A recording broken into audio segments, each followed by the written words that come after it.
Assalamu alaikum my dear students, hope all of you will be fine.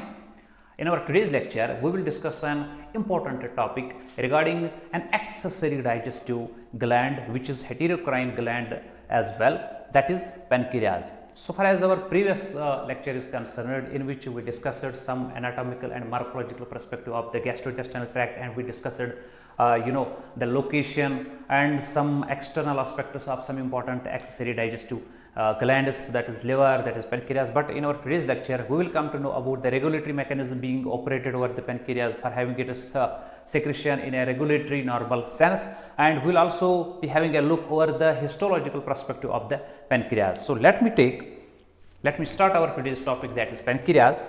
So far as pancreas is concerned, you know that it is located in our abdominal cavity, just below the stomach. Its location is just below the stomach, and it is inclined from one side towards the duodenum. I have made here duodenum. It is inclined, it is most broad part is inclined towards the duodenum, and its apex part is inclined, or it is last most part is inclined towards the spleen. So it is located in the abdominal cavity, below the stomach, associated from one side, associated from its head side with the duodenum, and associated with the spleen from its another side, or its apex side. This was about its location. And so far as this gland is concerned, it is a heterocrine. It is a heterocrine gland or mixocrine gland. So far as its physical dimensions are concerned, it has a breadth of almost 2.5 centimeters, and it has a length of almost 15 centimeters on an average. These are the average limits with respect to dimension of the pancreas. Now, if we will be having a look over the pancreas, then we can easily assess that it has been divided into different parts. The first part, say this part, this very part of the pancreas constitutes head, isn't it? And then this very part constitutes its body, and this very apex region of the pancreas, this forms its tail. So anatomically, the pancreas can be divided into three major regions: the head, isn't it, the body, the central bigger region, and the tail-like region, which is known as tail or apex of what? Of the pancreas. And here you will remember one thing, that the tail of the pancreas is inclined towards the spleen, while as its head, including the neck region, is inclined towards the curvature of duodenum. Very simple to remember here. And now, what is the role of the pancreas so far as process of digestion in the intestine is concerned? So far as the secretory nature of the pancreas is concerned, it has two types of cells. Some cells are responsible for the synthesis of some endocrine hormones, while as some cells are responsible for the synthesis of some exocrine secretion.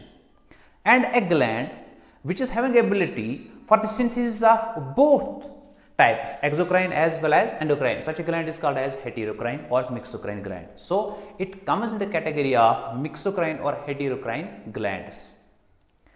And so far as its interior lining is concerned, it has so many ducts, and all these ducts are associated with some cellular lineages histologically. Such ducts are draining the secretions of these cellular lineages, and these ducts get merged with a larger duct. This very large duct passes through the center of what? So, the center of the pancreas, and ultimately this very duct forms the main pancreatic duct. main pancreatic duct, which is known as duct of Wirsung. Remember it, the main pancreatic duct which drains most of the exocrine cells of the pancreas and ultimately empties itself into the duodenum. That very duct is known as duct of Wirsung. And remember that there is another duct which is directly associated with what? With the duodenum, and that is an accessory duct for the pancreas, and that duct is called as accessory pancreatic duct or duct of Santorini or duct of Santorini. So, duct of Santorini is what? It is the accessory pancreatic duct, but the main pancreatic duct is duct of Wirsung, isn't it? When the duct of Wirsung comes, it, before emptying itself into the duodenum, it gets fused in this very ampullary region with another duct about which you know. That duct drains the bile from the gallbladder. That duct was called as common bile duct. So, duct of Wirsung primarily fuses with what? It fuses with the common bile duct. Then, this very duct and this duct, they have their respective sphincters. Let me show you here with some other color. See, this duct of Wirsung has its own respective sphincter known as Sphincter of Pancreas, and this has its own sphincter here,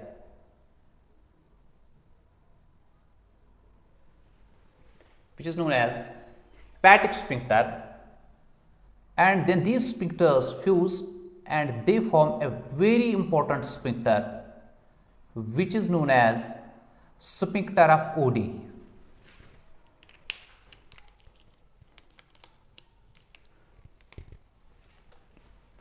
So, this is pancreatic sphincter, hepatic sphincter, and this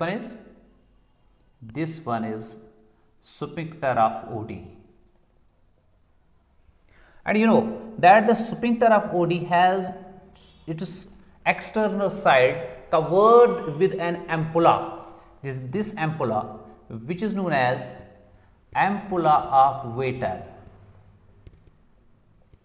So, actually in the ampulla of the Vater, these two ducts fuse. One duct is main pancreatic duct and another is the duct which has drained the liver or the this gallbladder, which has its own this sphincter, isn't it? So, in the ampulla, both secretions come.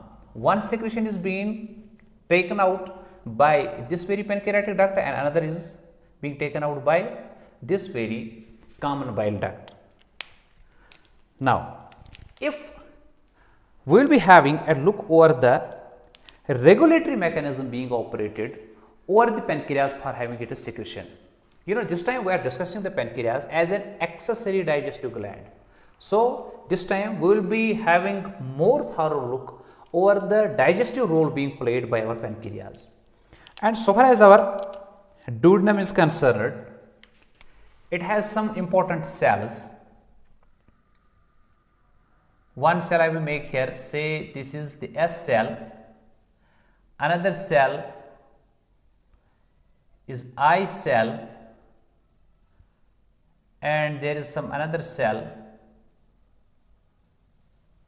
which is just intermediate between the two. So far as the regulatory mechanism being operated over the pancreas is concerned, we know that there was the main vagus nerve which was regulating the different phases of the gastric digestion, in which we discussed the spheric phase, the gastric phase, the intestinal phase.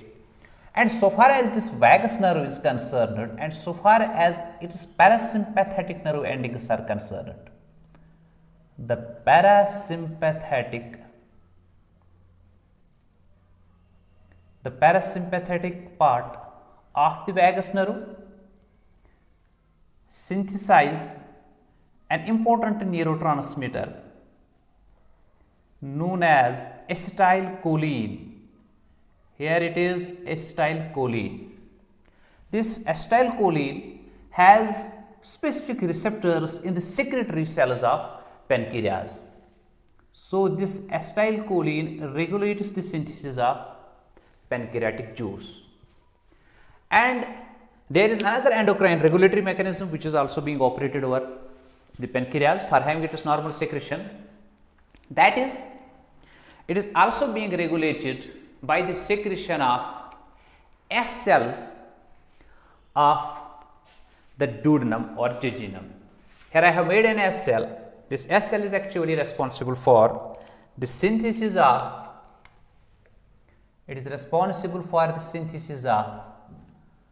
substance known as secretin.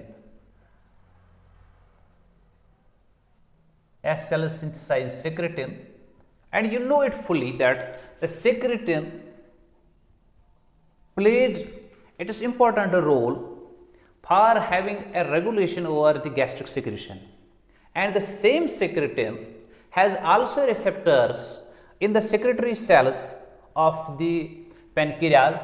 So, this secretin comes via blood and reaches up to some important secretory cells of the pancreas, then regulates its secretory function.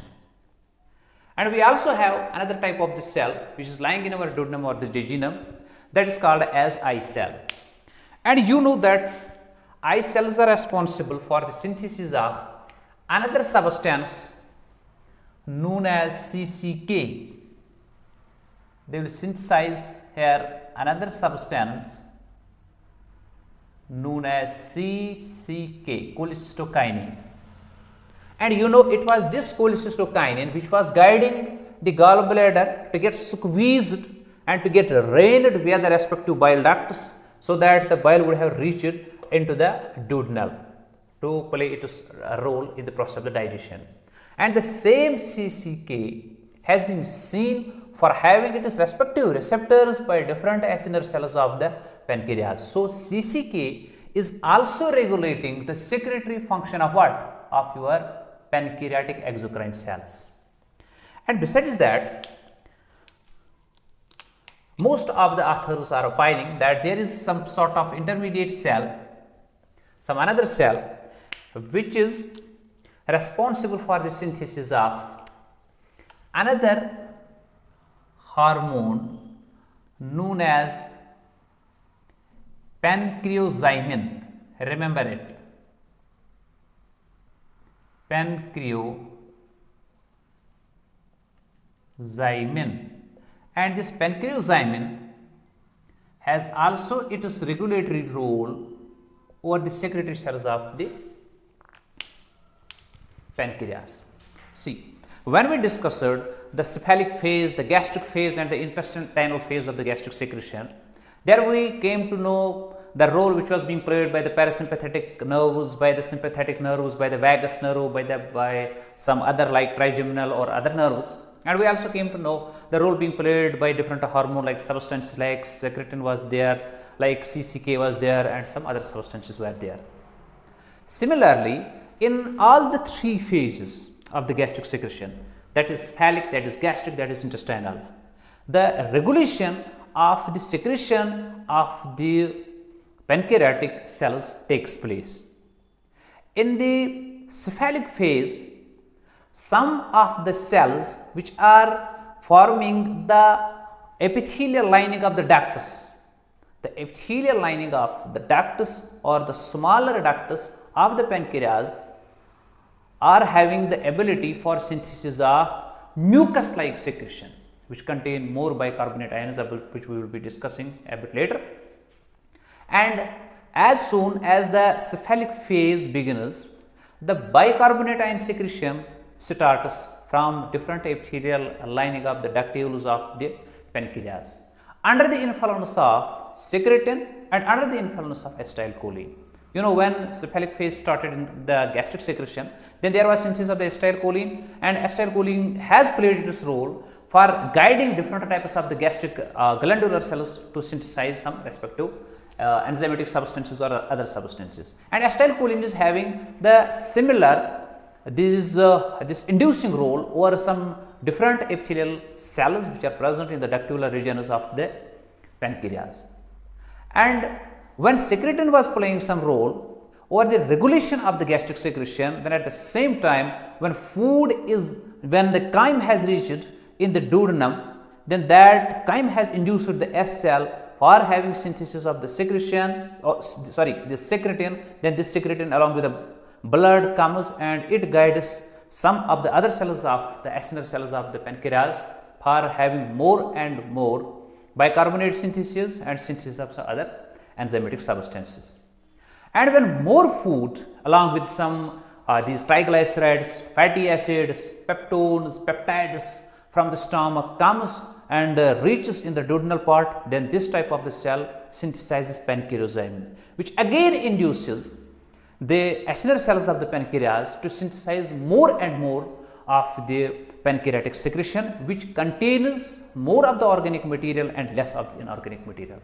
So, the secretion which is being synthesized by the exocrine part of our pancreas is being regulated via pancreozymin, via secretin, via these acetylcholine, cholecystokinin, isn't it? And when the secretion is being synthesized and secreted over the ductular regions of the pancreas, then that very secretion is called as pancreatic juice.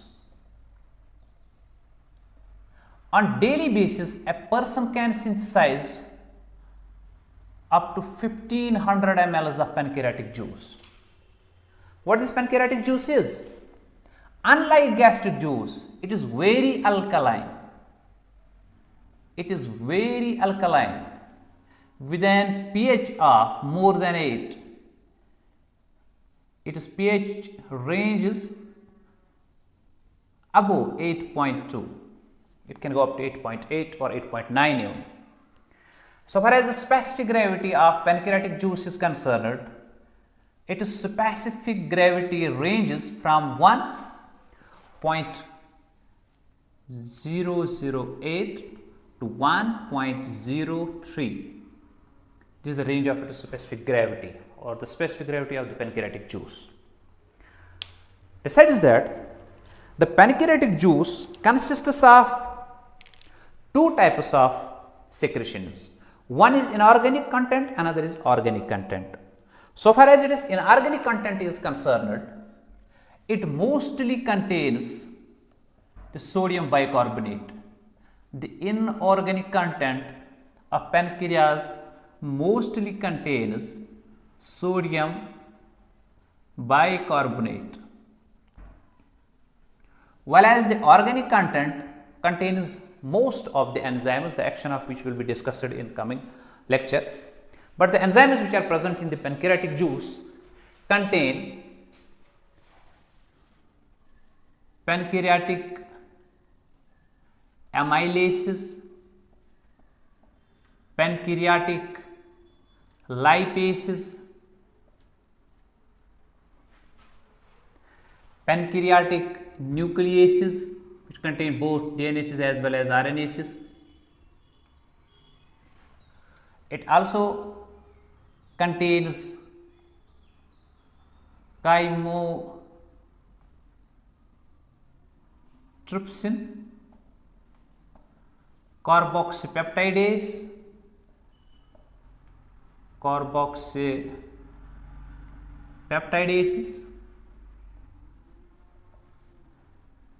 trypsin, most important enzyme meant for protein digestion, that is the trypsin. So far as the organic part of the pancreatic juice is concerned, you have seen that it contains pancreatic lipases, carboxypeptidases, pancreatic amylases, pancreatic nucleases, chymotrypsins, trypsinogens, isn't it? And all these enzymes are synthesized in their inactive form. Like trypsin is synthesized in trypsinogen format, it is synthesized in this chymotrypsinogen, isn't it? These are synthesized in pro-carboxypeptidase forms, and all the enzymes which can digest the proteins, especially they are synthesized in their inactive forms, then they are being activated by enterokinases, about which we will be discussing in our coming lectures. But here we have to remember that so far as the pancreatic juice is concerned, that pancreatic juice which will help us in the digestion of proteins, in the digestion of lipids, in the digestion of carbohydrates, that pancreatic juice has a specific gravity ranging from 1.008 to 1.030. It is very alkaline and is synthesized up to 1500 ml on daily basis, contains inorganic part mostly formed of sodium bicarbonates and organic part mostly formed of amylases, lipases, nucleases, these protein digesting enzymes, trypsinogen, chymotrypsinogen, carboxypeptidases, etc. And now the synthesis of the exocrine part of the pancreas, which contains this amount of organic and inorganic content, that has been regulated through endocrine system, through nervous system, that has been regulated under the influence of secretin, CCK, acetylcholine, pancreozymin, isn't it?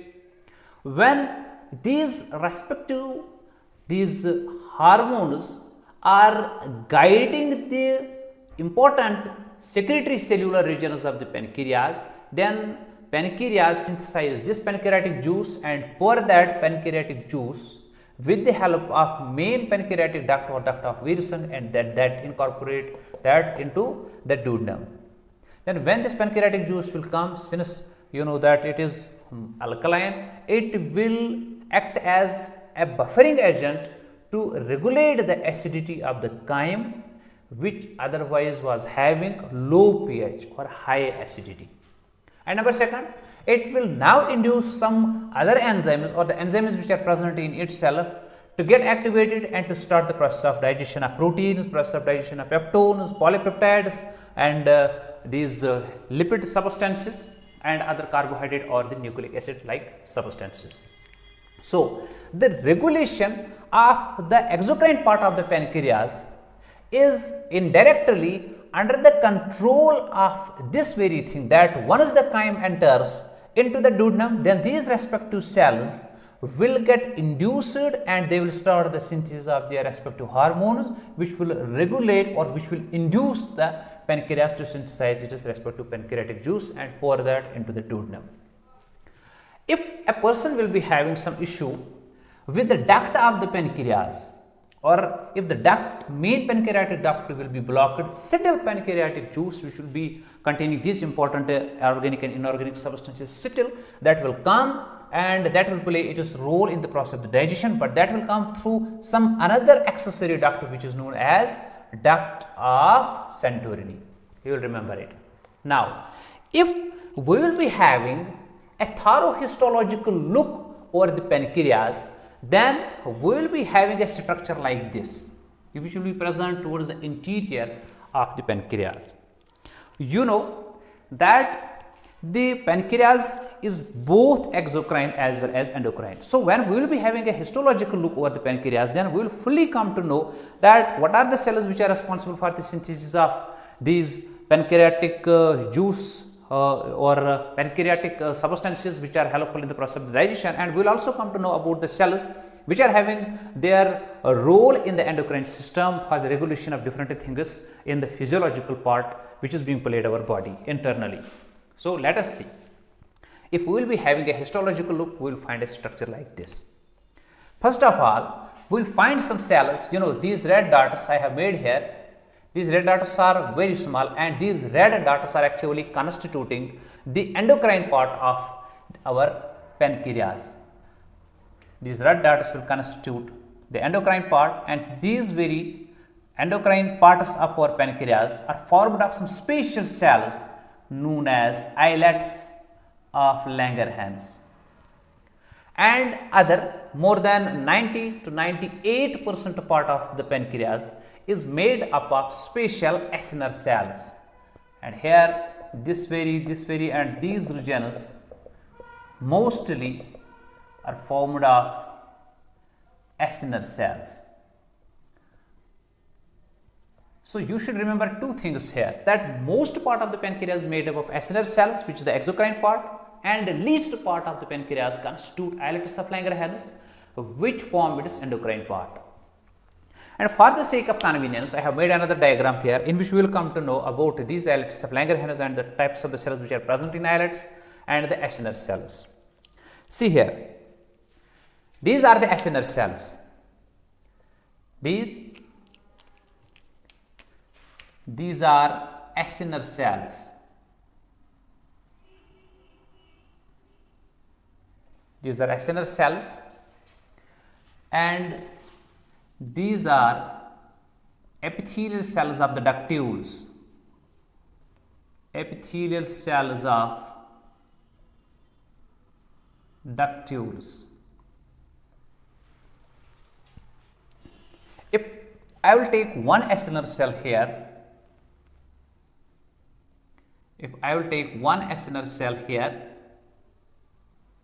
see what happens. Under the influence of presence of chyme in the duodenum, these cells get activated, they begin to synthesize this secretin and then cholecystokinin. Secretin is mostly being synthesized by the S cell under the influence of the chyme having more proteins, peptides, polypeptides, and I cells get induced or influenced by the presence of the chyme which contains cholesterol, fatty acids, glycerol, etc.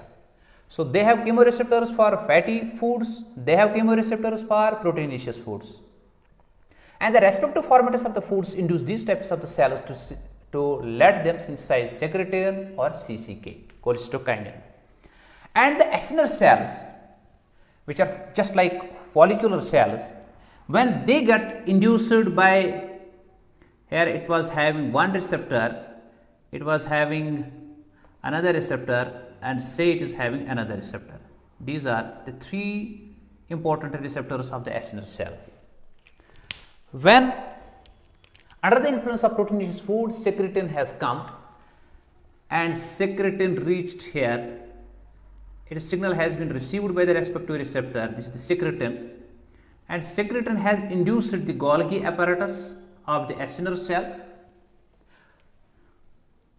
to synthesize its secretion. How? Let us have a look. Say here, if this is the blood vessel which is associated with the respective tissue or the respective cell, from this blood there is incorporation of carbon dioxide, CO2, isn't it? And after the full glycolysis has taken place in this very respective cell, carbon dioxide has been synthesized here as well.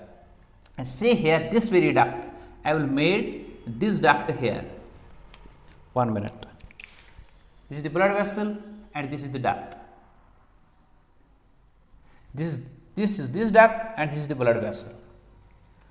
From this blood vessel, this very cell got carbon dioxide, this very cell got this secretin, and under the influence of this secretin, this carbon dioxide has been transformed into, has been made to get transformed into carbonate ions in presence of water. So it has been combined with water under the influence of an important enzyme known as carbonic anhydrase. This CO2 has been mixed with the water under the influence of carbonic anhydrase, and there two things have been synthesized, H positive ion and HCO3 negative ion. This HCO3 negative ion will be transported here into the ductule through active means. HCO3 negative will come here, and this H positive will go into the blood. At the same time, it will be exchanged by the sodium ion.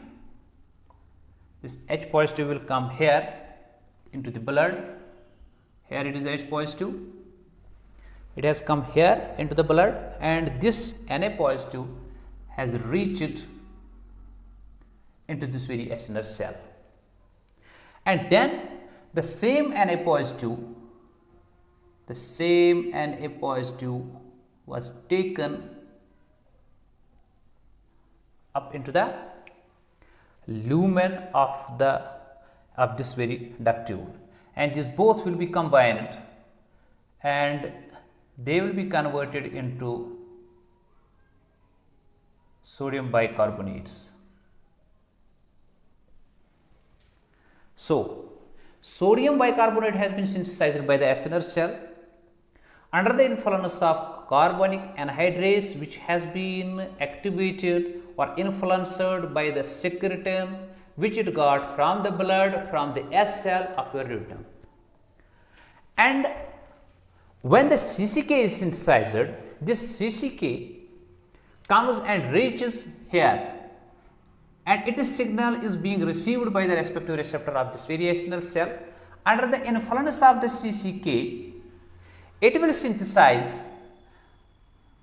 begin to synthesize organic part, and you know that organic part contains these pancreatic amylases, chymotrypsin, trypsinogen, lipases, nucleases, isn't it? And now these enzymes will come and they will be incorporated into the lumen, isn't it? And then these CCK receptors are also present here in these sphincters, in these very cells which are associated with the main duct of the pancreas. Then those ducts get squeezed under the influence of the cholecystokinin, and then ultimately this pancreatic juice comes along with this inorganic, this buffering agent and the organic enzymatic agent. They all will come in the form of the pancreatic juice and they will be incorporated here into the duodenum to play their role in the process of the digestion. Not only that, so far as pancreozymin is concerned, when pancreozymin comes,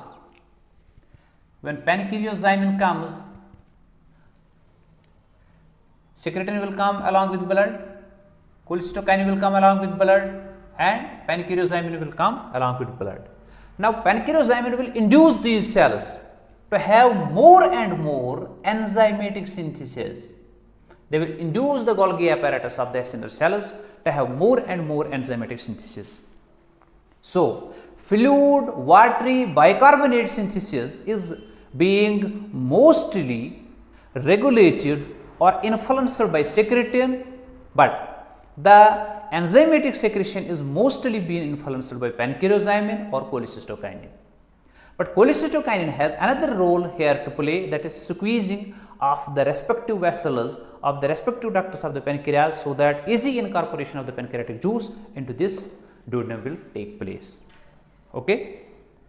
Now, this was all about the exocrine part. And which was being played by the acinar cells. And besides that, some of the part of the pancreas constitute the endocrine part, which has different types of the cells. Here you can see it has one type of cell. These endocrine cells are collectively called as islets of Langerhans, but islets of Langerhans mostly constitute 4 types of the cells. The most abundant among them is beta cell. Remember it.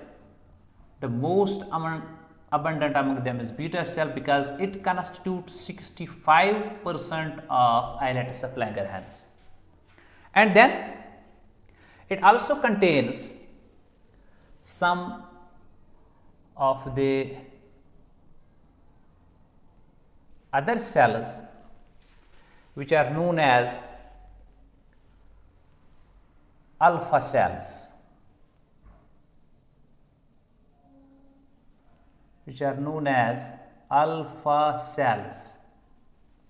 It also contains some other types of cells which are known as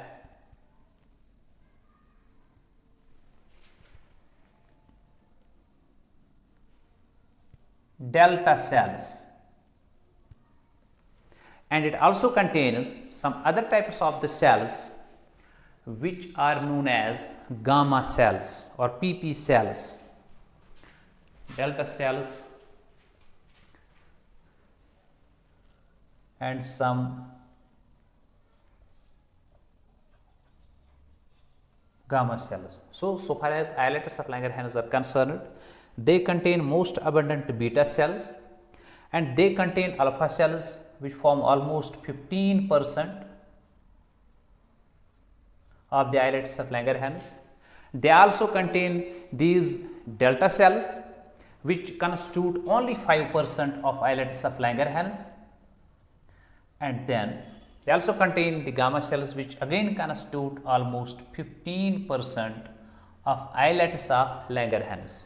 So the four types of cells which are present in the islets of Langerhans are alpha, beta, gamma and delta cells. You will remember here that delta cells are very least in number and beta cells are very numerous so far as islets of Langerhans are concerned.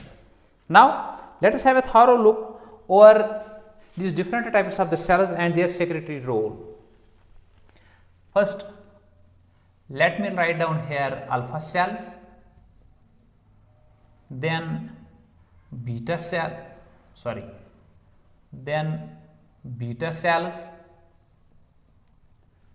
number 3 gamma cells, number 4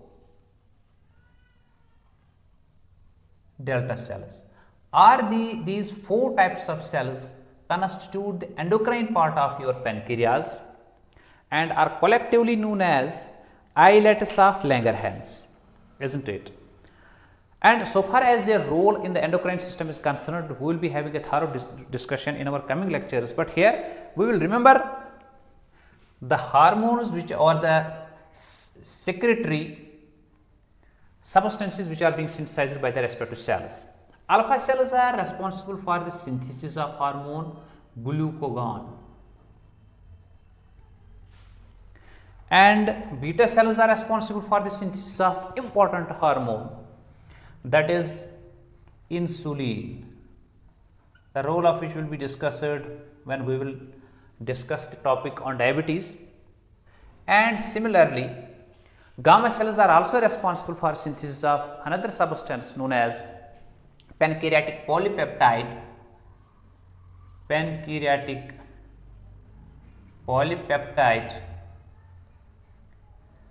and delta cells synthesize a regulatory substance, that is somatostatin.